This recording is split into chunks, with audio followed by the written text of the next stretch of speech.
মরিচা থেকে মুক্তি।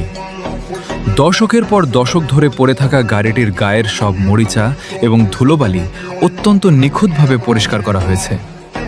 ইঞ্জিনের পুনর্জন্ম। ইঞ্জিনের প্রতিটি ছোট পার্টস খুলে ঘষে মেজে এমনভাবে বসানো হয়েছে যে এটি এখন নতুনের মতো গর্জন করে ওঠে। রূপালী চমক। গাড়ির বডিতে যখন প্রিমিয়াম সিলভার রং করা হয় এবং বাফিং করা হয় তখন এর উজ্জ্বলতা আপনার চোখ ধাঁধিয়ে দেবে। রাজকীয় অন্দরসজ্জা।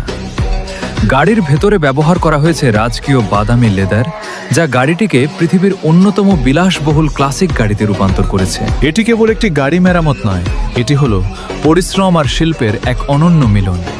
মেকানিকের হাতের জাদুতে একটি ধ্বংসস্তূপ কিভাবে শোরুমের নতুন গাড়ির মতুনে পরিণত হয় খেয়ে আমাদের কি ভোগগামন হবে। শুনুন আমাদের আজকের গল্প, মেকানিক্যাল ডুপ্লিকেটস।